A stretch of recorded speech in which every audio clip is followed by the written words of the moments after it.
बच्चे हर परिवार की जान होते हैं। इनकी मौजूदगी से ही परिवार में खुशियां आती है। मगर भारत में हर साल सैकड़ों बच्चे गायब कर दिए जाते हैं। कुछ बच्चों का पारिवारिक दुश्मनी की वजह से अपहरण कर लिया जाता है, कुछ को बहला फुसलाकर घर से या स्कूल से उठवा लिया जाता है और उन्हें बंधक बनाकर उनसे भीख मंगवाई जाती है, चोरी भी करवाई जाती है, चाइल्ड ट्रैफिकिंग भी होता है।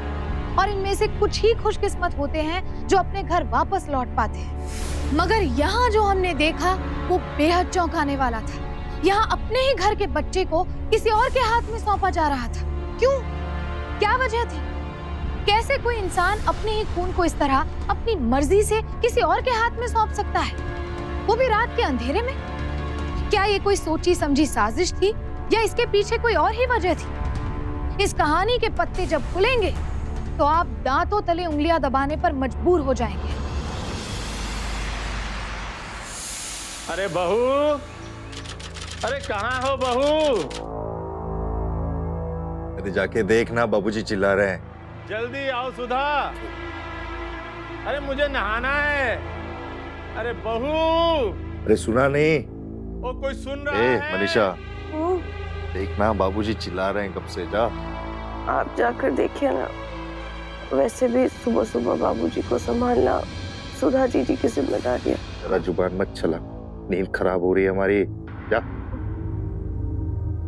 आशा, अरे भेजो बहू को जल्दी।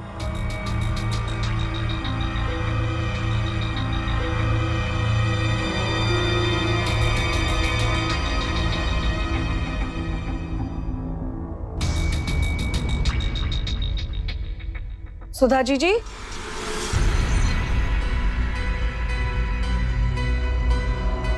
ये सुधा जीजी और जेठ जी कहाँ चले गए सुबह सुबह? अरे बहू।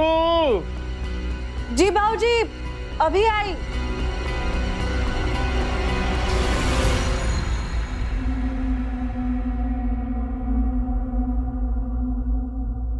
बाबूजी। हाँ? मनीषा, तुम क्यों आई? सुधा कहाँ है? जी पता नहीं, पर वो घर पर नहीं है, शायद किसी काम से बाहर गई होगी। आप आई। चलो अच्छा है, घर में नया मेहमान आने वाला है। अब हम अपने पोते के साथ खेलेंगे।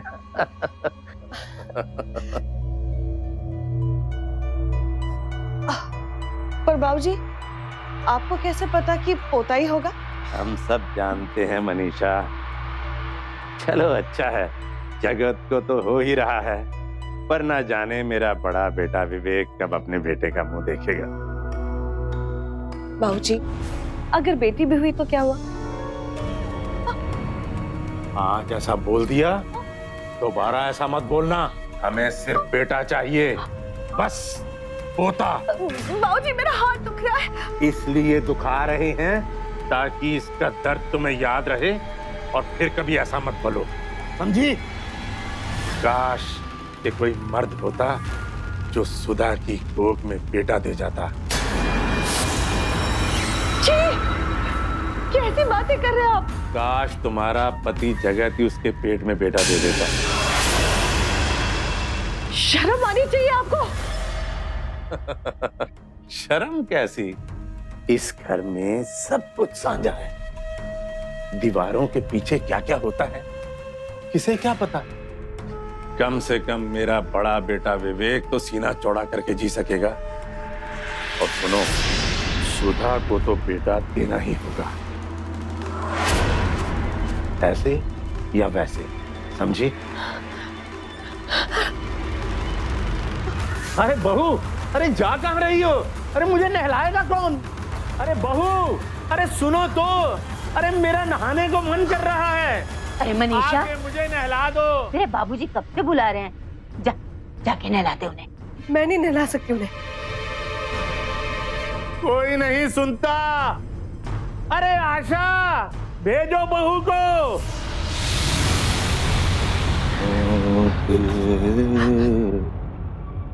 बेटे इसमें कहा बह रहे हैं? हाँ, क्या हुआ? वो बाबूजी। अच्छा, एक दिन आपने बाबूजी को नहला क्या दिया? अब तो बखेड़ा खड़े किए जा रही हो। हाँ? नहीं, मैं आपको ये बता रही हूँ कि अब आपको इस हालत में हम 2 थप्पड़ तो नहीं लगा सकते, है ना? एक आपने बीए की डिग्री क्या ले ली, संस्कारों की एबीसीडी भूल गए आप। मां बनने वाली हो इसलिए आपको काम नहीं करने देते हम। एक बार मेरा बच्चा हो जाए फिर आपको आपकी जगह दिखाते हैं हम। सुधा भाभी भी शादी के बाद बाबूजी की सेवा करने में नानुकुर कर रही थी। भैया ने 4 हाथ जम के लगाए, तब से पटरी पे आ गई। आज तक चुपचाप बाबूजी को नहलाती हैं। क्या जेठ जी ने जीजी को मारा? हाँ, क्योंकि तुम्हारी तरह सुधा भाभी ने बाबूजी को नहलाने से इनकार किया था। और तुम वो लोगों की आदत होती है ना सर पे चढ़ने की। बहुए सर नहीं चढ़ रही है, आपके बाबूजी गिर गए। बकवास मत कर। बकवास नहीं कर रही हूँ मैं। बाबूजी ने बहुत गंदी बात की मेरे साथ, शायद इसीलिए सुधा जीजी ने उनका विरोध किया होगा पहले। वो बाप है मेरे, वो बाप। मैं कह रही हूँ कि वो अब एक शब्द और मुंह से निकाला ना तो इस घर से बाहर होगी।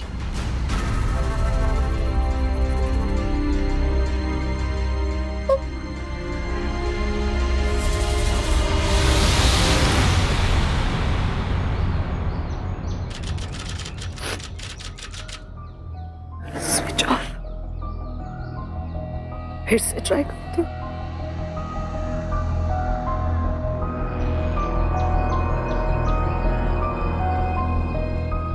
सुधा जीजी के अलावा ये बात और कोई नहीं समझेगा। पर वो है कहाँ? अरे आए हाय मुन्नी भाई, उन तिलों में तेल नहीं है। लाला 2 दमड़ी भी ना देगा, बेटी जो आई है। हाय हाय, तिल चाहे कैसे भी हो, तेल निकलना ये मुन्नी भाई अच्छी तरह जानती है। 10,000 से 1 रुपया भी कम नहीं लूंगी।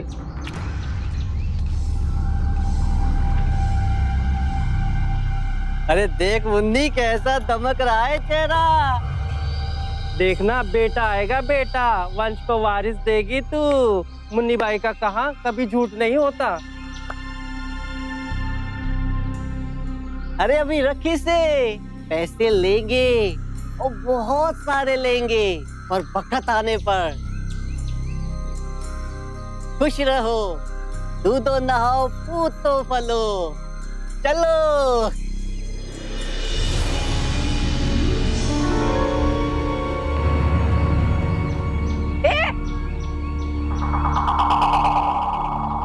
क्या हुआ? ये बाहर बेशर्मों की तरह खड़ी क्या कर रही है? हैं? चल भीतर, पेट से है। थोड़ी पिलाई क्या दे दी? अरे तेरे तो नखरे ही बढ़ गए। 7 महीने पूरे हो गए हैं, 8वां लग गया है। अब थोड़े हाथ पैर चलाना शुरू कर। चल घर का काम कर।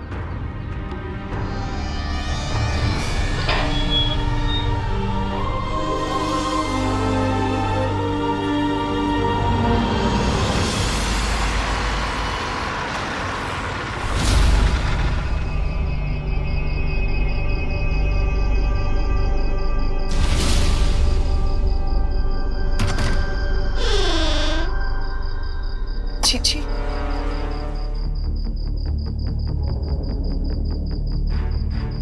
सुधा जीजी,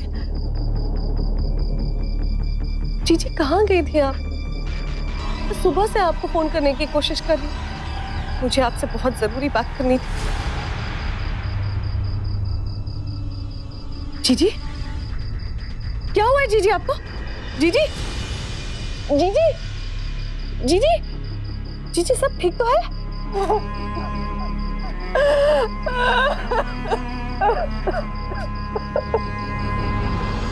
क्या 8 बार? हाँ छोटी, 8वीं बार मेरा बच्चा गिरवाया गया,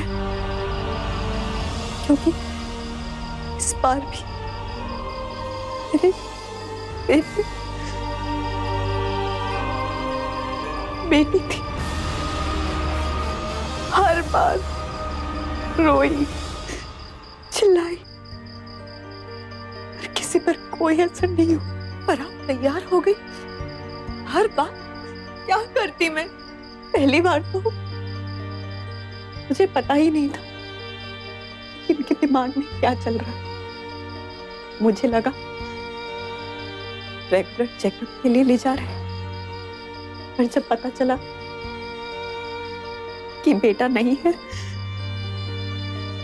तो बड़े प्यार से मुझे समझाया कि बच्चा गिरा था। जब अगली बार भी यही सब करना चाहा तो मैंने विरोध किया। इन्होंने मुझे इतना मारा कि मेरा बच्चा मेरे पेट में ही मर गया।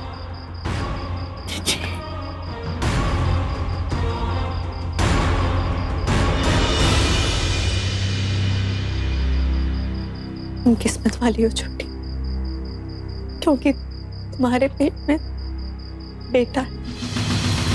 इसका मतलब मेरा भी। तुमको क्या लगा चौथे महीने में तुम्हारी सोनोग्राफी क्यों करवाई, और वो भी यहाँ से 20 किलोमीटर दूर ले जाकर? खैर, अच्छा तुम्हें वो सब नहीं सहना पड़ेगा जो मैंने सहा है, क्योंकि तुम तो बेटा जनने वाली हो ना।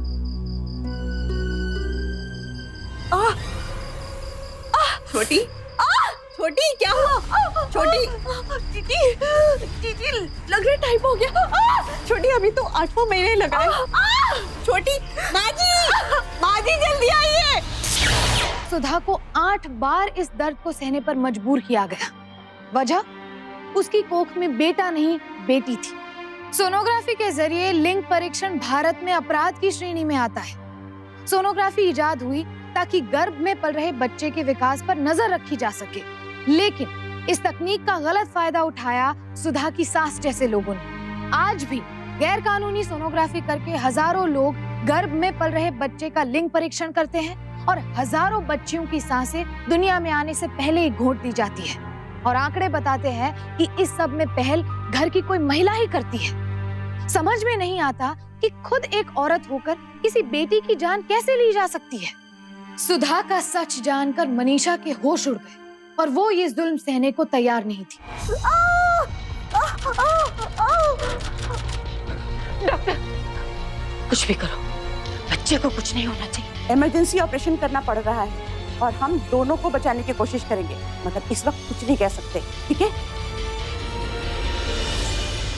हे भगवान, बहू को भले ही उठा लेना और हमारे पोते को बचा लेना। बहू मर जाए पर पोते को कुछ नहीं होना चाहिए। ऐसी सोच सिर्फ आशा की नहीं, बल्कि हजारों भारतीय घरों में ऐसा देखने और सुनने को मिलता है। क्या शादी करके बेटी को घर में सिर्फ इसलिए लाया जाता है कि वो एक अदद पोता दे सके? इसके अलावा उसका कोई अस्तित्व, कोई वजूद नहीं।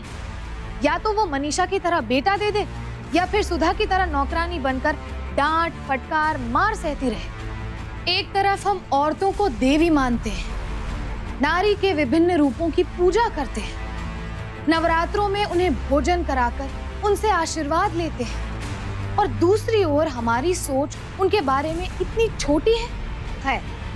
ये दोहरा मापदंड हमारे यहाँ जड़ों में है। अब देखना ये था कि बेटा पाने की चाह सुधा और मनीषा की जिंदगी में अब कौन सा नया मोड़ लाने वाली थी।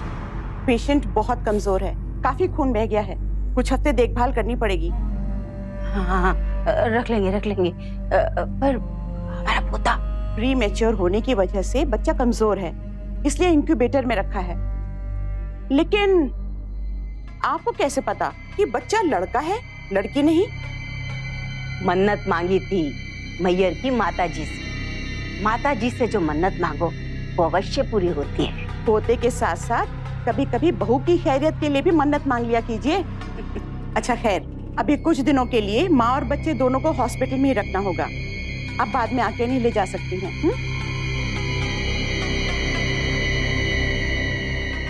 तू कहाँ चली महारानी? सुना नहीं डॉक्टर ने क्या कहा? बच्चा कमजोर है, जब तक डॉक्टर छुट्टी ना दे दे तुझे यहीं रहना है।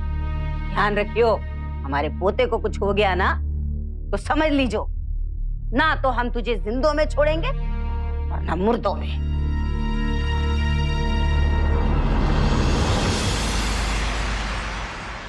रुको, बाहर की नजर को बाहर ही रखना है।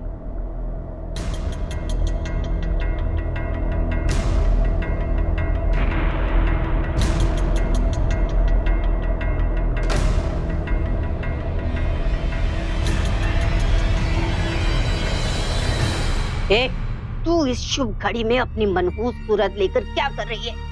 चल हट जा यहाँ से। अम्मा ने क्या कहा सुना नहीं तूने? चल दफा हो यहाँ से।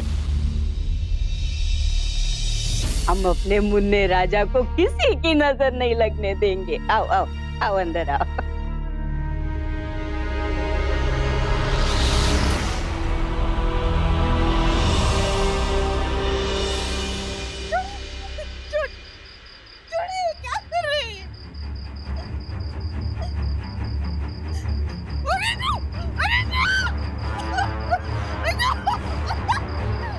सुधा जी, क्या हो गया उन्हें? देख कर आती हूँ।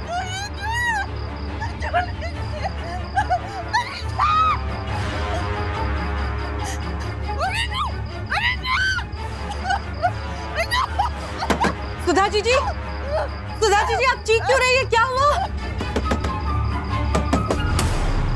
क्या कर रही तू यहाँ? तो हो जा। आप यहाँ जीजी के कमरे में क्या कर रहे हैं?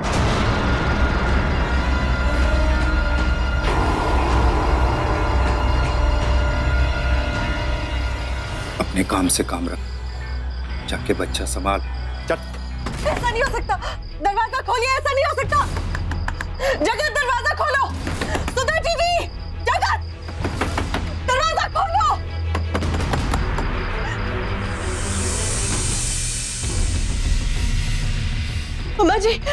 अम्मा जी देखिए ना, ये सब क्या? हमेशा के लिए नहीं बैठा है तेरा मर्द उसके साथ, बस कुछ ही दिनों की बात है। एक बार विवेक के भी बेटा हो जाने दे, फिर बांध लेना अपने पल्लू के साथ अपने कसम को। अम्मा जी, आप ये कैसे होने दे सकती है? जगत की भाभी है सुधा जी। विवेक भी भाई है उसका। क्या चाहती है तू? बेटे की माँ बनने का सुख सिर्फ तुझे ही चाहिए? नहीं, मेरे दोनों बेटों के बेटे होंगे। लेकिन इसका मतलब ये नहीं कि आप मेरे पति को विवेक भैया, आप चुप क्यों हैं? सुधा जी पत्नी है आपकी। पत्नी होती तो बेटा देती। जाओ अपना काम करो। जबान बंद कर, जा जाके बच्चे को दूध पिला।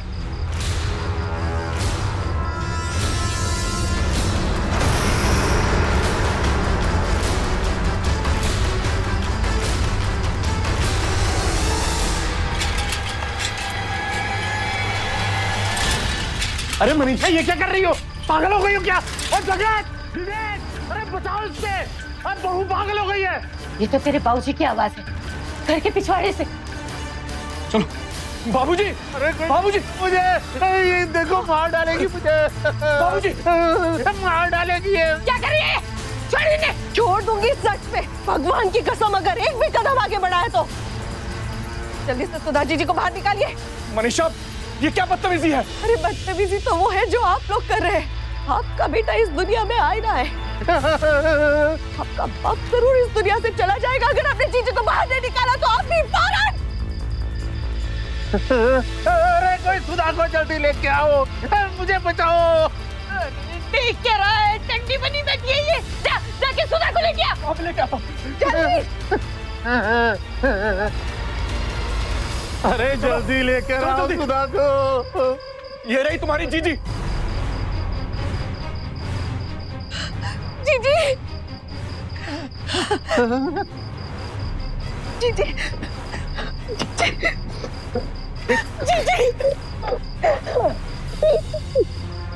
जीजी, हम इस घर में नहीं रहेंगे। चलो हम इस घर से चलते हैं। मैंने रिया मनीषा ऐसा क्योंकि जिंदगी को और भी मुश्किल बना दिया ना तुमने। क्यों किया ऐसा?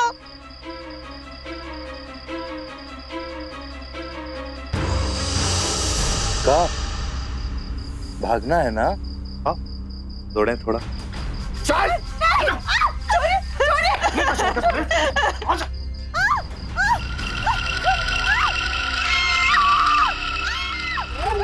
मुझे उम्मीद नहीं थी कि ये मनीषा इस हद तक चली जाएगी। और मुझे पूरी उम्मीद है कि मेरे बेटे इन दोनों बहुओं को इनकी हद दिखा देंगे। और सुन, आज के बाद ये मनीषा चूं तक नहीं करेगी।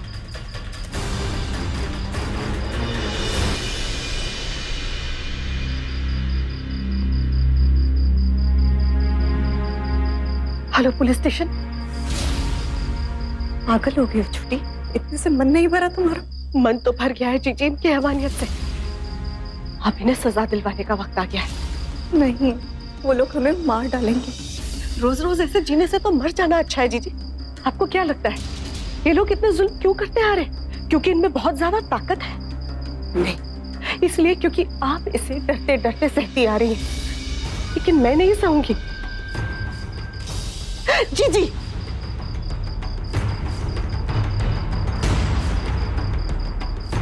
हेलो पुलिस स्टेशन जी, मैं नया मोहल्ला से बात कर रही हूँ।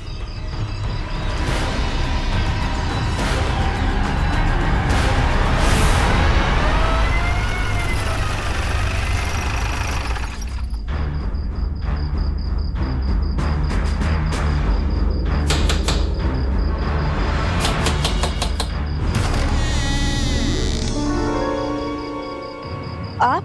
फोन आया था यहाँ से। नहीं, हमने तो कोई फोन नहीं किया। पर पता तो यहीं का लिखवाया था। बहू, दूध तो पिला दे इसे, भूखा है, कितनी भूख लगी है इसे। दारोगा जी, अरे अभी क्या बताऊं आपको, एक गली के आवारा लड़के सुबह से लेकर शाम तक ऐसे धमाल चौकड़ी मचाए रखते हैं कि क्या कहूं। इतना शोर मचाते हैं कि मेरा पोता तो सो ही नहीं पाता है। आज मैंने भी डांट दिया तो मुझी को धमकी देने लगे कि नींद तो अब हम हराम करेंगे तुम्हारी। उन्होंने ही फोन किया होगा आपको। सॉरी, मैं चलता हूँ।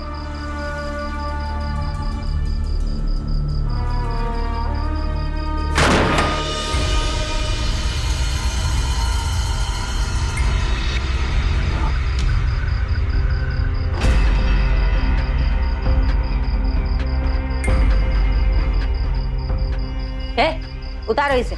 चले गए वो पुलिस वाले। और अम्मा, इस सुसाइड नोट का क्या करें? अरे रख ले, बाद में कभी काम आ जाएगा।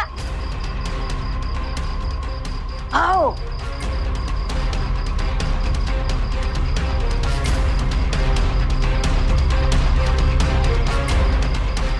चलो।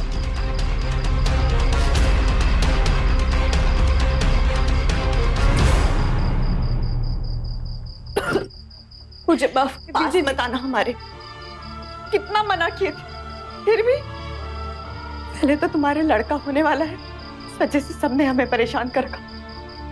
और अब तुम भी जान लेनी तो एक ही बार में ले लो। क्यों ऐसे रोज रोज हमें तड़पा के मार रहे हो? पुलिस घर में ना आए इसलिए एक बहू को चारा बनाकर उसकी जिंदगी का डर दिखाकर दूसरी बहू की हिम्मत को बढ़ने से पहले ही रोक लिया गया। कैसे लोग थे ये? क्या इनकी नजरों में औरतों की कोई इज्जत नहीं, उनके अस्तित्व का कोई मान नहीं? इस घटना से जहां मनीषा सहम गई थी, वहीं सुधा के मन में एक बात घर कर गई कि मनीषा चाहे जो कर ले उसे कोई कुछ नहीं कहेगा, क्योंकि उसने बेटे को जन्म दिया है। हर भूल की सजा सुधा को ही भुगतनी पड़ेगी। कहीं इस सोच के चलते सुधा कोई गलत कदम तो नहीं उठाने वाली थी।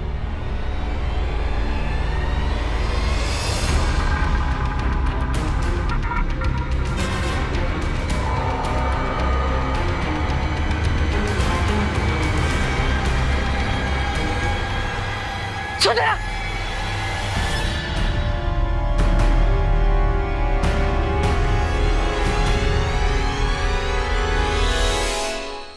ये क्या कर रही थी तू? अम्मा जी, वो हम देखने आए थे कि मुन्ना ठीक से सो रहा है कि नहीं।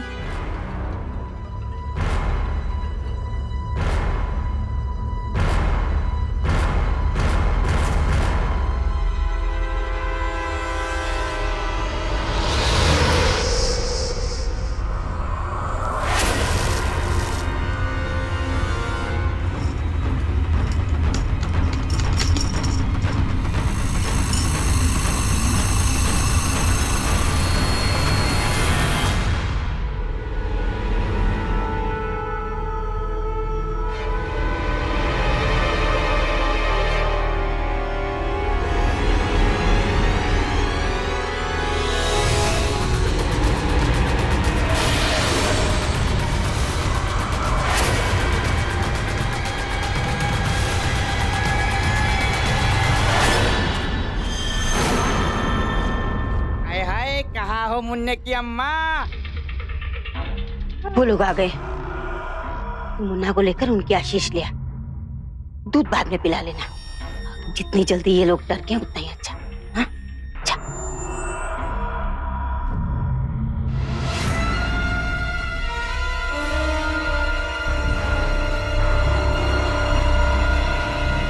ले पी। पर ये तो मुन्ना के लिए है। जैसा कहा है वैसा कर।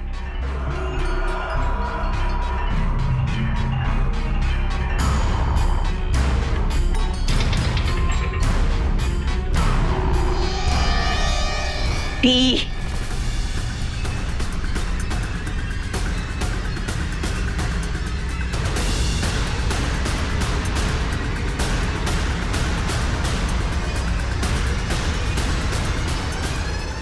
पी लिया। मुन्ना के लिए दूसरा बना दो। नहीं, मैं बना लूंगी अपने आप।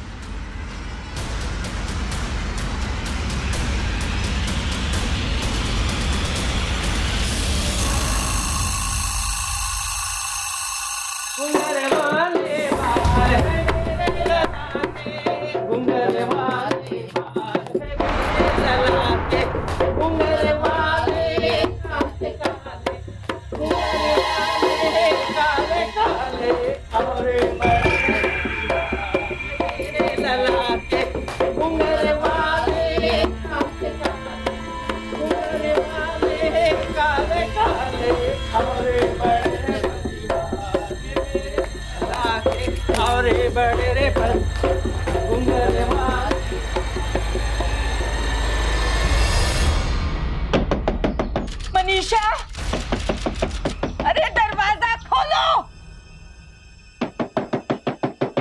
मनीषा, हे मनीषा। आ रही हूँ अम्मा जी।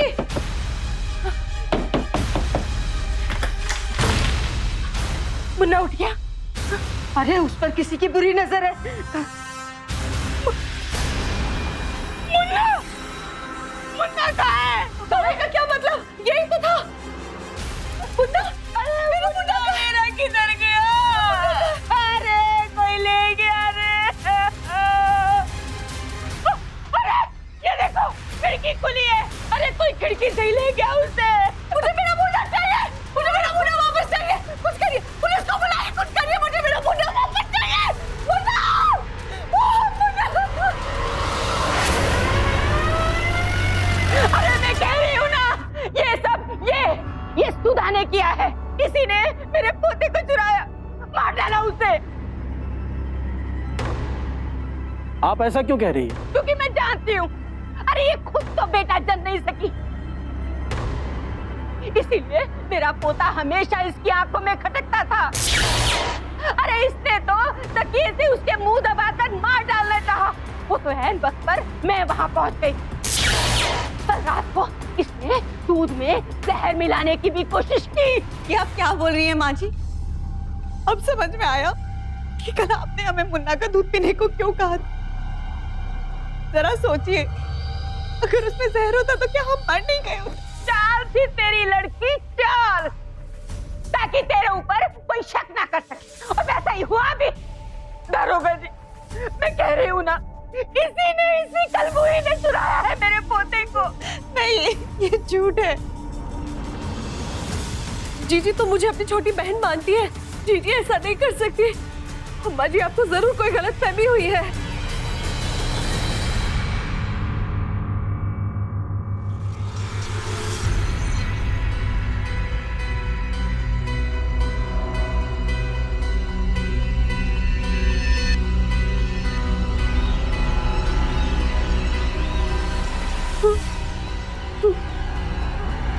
अरे अम्मा, अम्मा जी, अम्मा संभालो अपने आप को। अम्मा, चिट्ठी।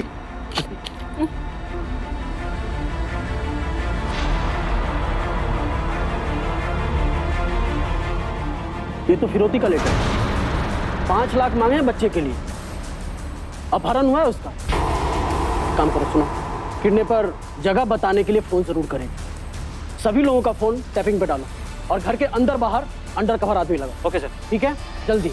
मुन्ना को कुछ होगा तो नहीं दरोगा जी? अक्सर ऐसे केसों में किडनैपर फिरौती के बाद अपनी पहचान छुपाने के लिए विक्टिम को मार देते हैं। इस केस में ऐसा नहीं होगा, क्योंकि इतना छोटा बच्चा किडनैपर को पहचान नहीं पाएगा। तो दरोगा जी मेरा बेटा मिल जाएगा ना? लेकिन आप लोगों का भी सहयोग चाहिए।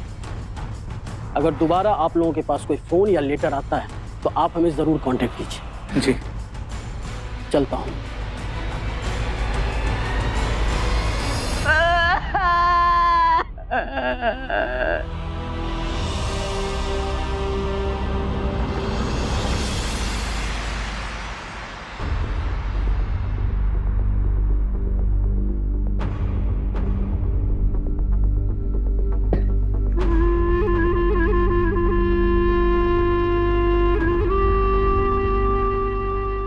अम्मा जी,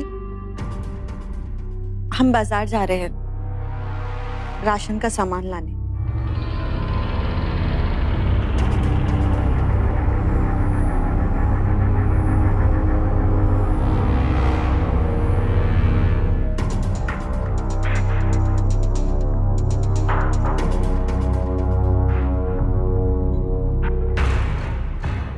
अम्मा, अम्मा,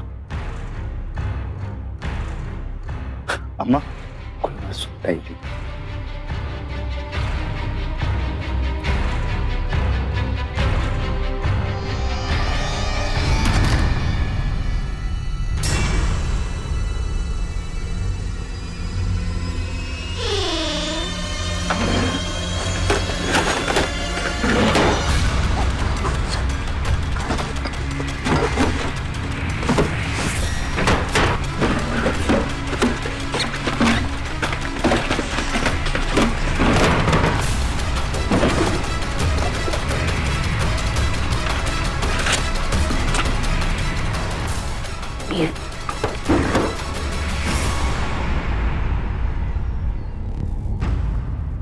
कहाँ रख दिया होगा इसने?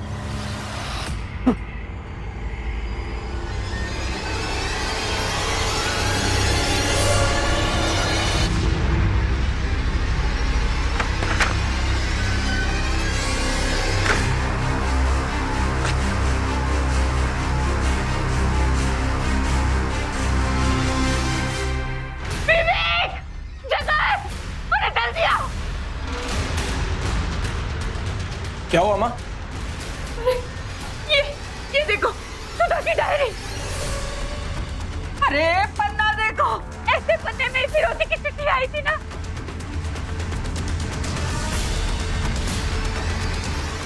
अब देखते ही रहोगे। अरे पुलिस बुलाओ, पुण्य की जान खतरे में है। बुला रहे अम्मा, बुला।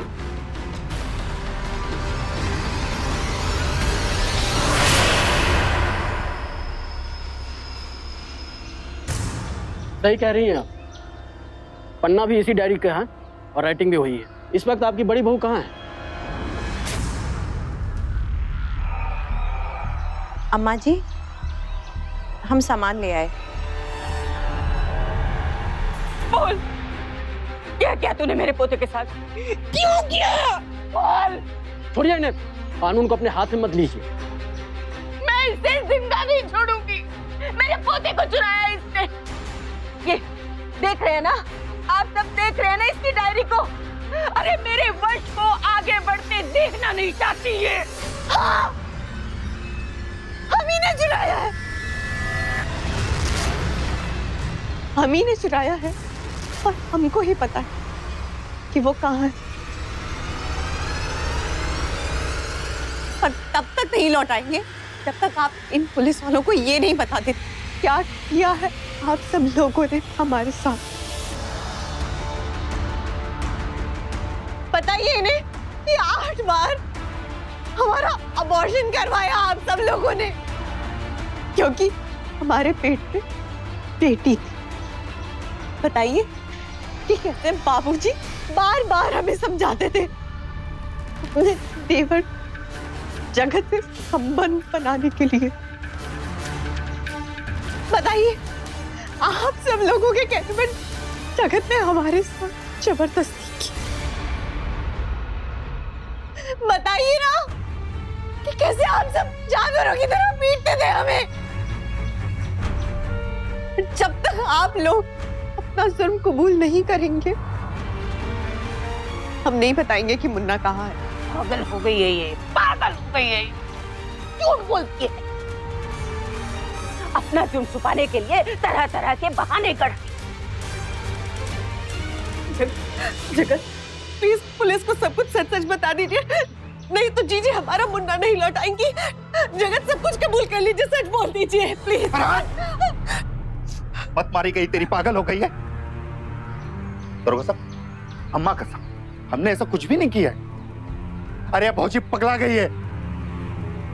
और अभी आपके सामने जो अपना जुर्म कबूल किया है इन्होंने, हमारा मुन्ना इनके पास है, किया ना। आपका जिम्मेदारी बनता है दरोगा जी, हमारा भौजी से हमारा मुन्ना वापस लौटाने का जिम्मेदारी आपका बन। पकड़ो इनको। हम मर भी जाएंगे तो भी नहीं बताएंगे कि मुन्ना कहाँ है। जब तक आप सब लोग अपना जुर्म कबूल नहीं कर लेते हम नहीं बताएंगे। ले चलो इनको। नहीं बताएंगे, हम नहीं बताएंगे मुन्ना का।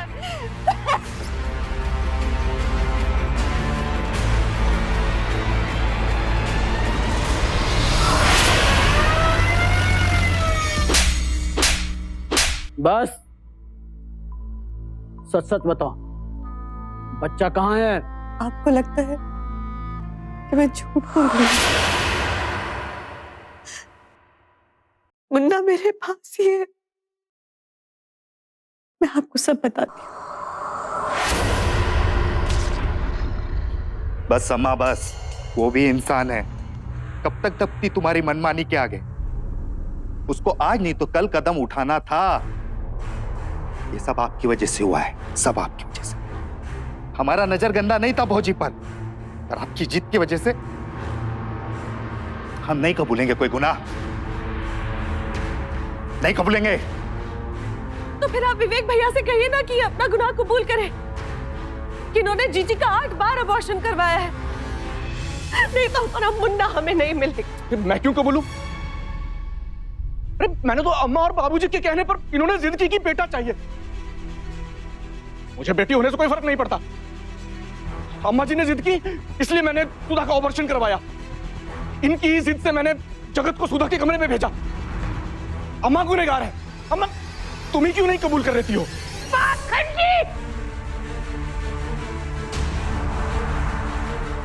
ये सब मैं तेरे लिए कर रही हूं, ताकि तेरा वंश आगे बढ़े, और तू मुझे अपनी माँ को ही जेल की हवा खिलाना चाहता है।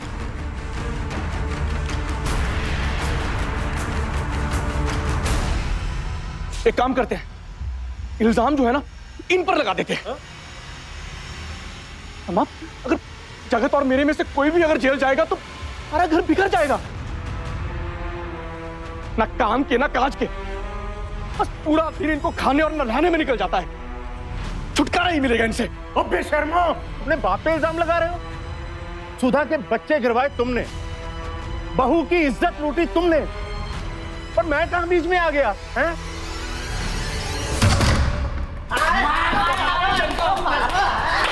हाय मारो ना, तो कमीना तो है, औरत हो के ऐसा काम कर। बुखार है हमको, अरे बुखार है। अरे नहीं नहीं, समझ के रखा है। रुक जाओ साहब, रुक जाओ।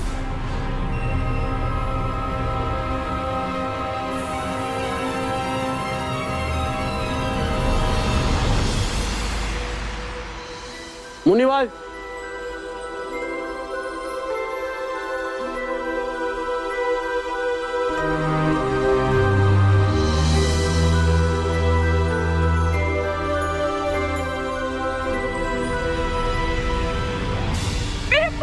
गिरफ्तार कर लो इन सबको। अरे सबको। अरे छोड़िए। मैंने कुछ नहीं किया, छोड़ो मुझे। दरोगा जी, आपके पास कोई सबूत है? किस बिना पर गिरफ्तार कर रहे हैं हमें? हमने तुम सब लोगों की बातें सुन ली है। इससे कुछ साबित नहीं होता। सर, सर अंदर से ये मिला।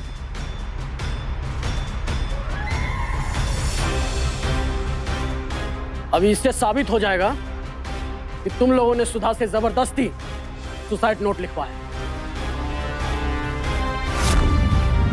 भाई सुसाइड नोट का क्या करें? अरे रख ले, बाद में कभी काम आ जाएगा। और सोनोग्राफी सेंटर के डॉक्टर ने भी अपना जुर्म कबूल कर दिया है। आपकी बहू का 8 बार सेक्स डिटर्मिनेशन टेस्ट किया है और 7 बार अबॉर्शन। तुम सब लोग लंबे जाओगे अंदर। ले चलो सबको।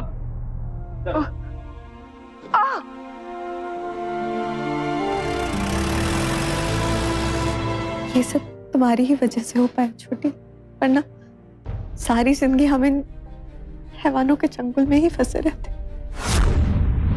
आज जो कुछ भी आपके साथ हुआ उसके बाद इन राक्षसों से बचने का सिर्फ एक ही रास्ता है कि इनसे खुद इनका जुर्म कबूल करवाया जाए। आपको अम्मा जी के सामने मुन्ने को नुकसान पहुंचाने की कोशिश करनी है, उसे चुराने का नाटक करना है। ये सब लोग आप पर इल्जाम डालेंगे, पुलिस को बुलाएंगे। पर हम मुन्ना को छुपाएंगे कहाँ? मुन्नी बाई के पास। हमारे पास और कोई रास्ता नहीं था इंस्पेक्टर साहब। मैंने पहले भी आपको फोन करके बुलाया था, लेकिन उस वक्त इन लोगों ने जीजी को फांसी पर लटकाने का डर दिखाकर मुझसे झूठ बुलवा दी। हम लोग ये चाहते थे कि ऐसा कुछ हो कि ये लोग खुद पुलिस को बुलाएं। मैंने मुन्नी बाई को अपना दुखड़ा सुनाया तो ये हमारी मदद करने को तैयार हो गई। मैंने खुद रात को इन्हें मुन्ना सौंपा और अगले दिन मुन्ना गायब होने का शोर मच गया और फिर इन्हीं लोगों ने आपको बुलाया। इसके बाद जो कुछ भी हुआ सब आपके सामने। आप चिंता मत कीजिए, इन लोगों ने जघन्य अपराध किया है, इन्हें इनकी सजा जरूर मिलेगी। अक्सर महिलाओं के सपने, उनकी उमंगे, उनकी आजादी शादी के बाद अपनी ससुराल की दहलीज तक सिमट कर रह जाते हैं। मनीषा ने उस प्रथा को अपनाने से इनकार कर दिया, उसका विरोध किया, लेकिन जब खुलेआम उस विरोध को दबाया गया तो मनीषा ने अपने दिमाग का इस्तेमाल किया और सुधा की मदद से उन दरिंदों के खिलाफ ऐसा खेल खेला कि पूरा शैतान परिवार कानून के शिकंजे में आ गया। मनीषा के ससुराल वालों पर विभिन्न धाराओं के तहत मुकदमे दर्ज किए गए। मनीषा के जेठ विवेक, उसकी सास आशा और ससुर जगदीश पर गैर कानूनी तरीके से लिंग परीक्षण का जुर्म साबित हुआ और साथ ही विवेक और उसकी मां पर सुधा पर दबाव देकर गर्भपात करने का जुर्म भी साबित हुआ। मनीषा के पति जगत पर दफा 376 के तहत सुधा के शील भंग और बलात्कार का जुर्म सिद्ध हुआ। साथ ही पूरे परिवार पर दफा 306 के तहत सुधा की हत्या के प्रयास का जुर्म साबित हुआ। इसके अलावा घरेलू हिंसा अधिनियम के तहत भी चारों को दोषी पाया गया।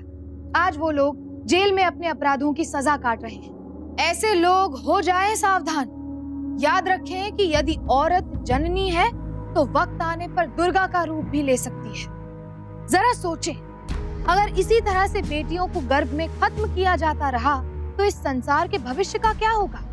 इसी सवाल के साथ मैं लेती हूँ आपसे विदा।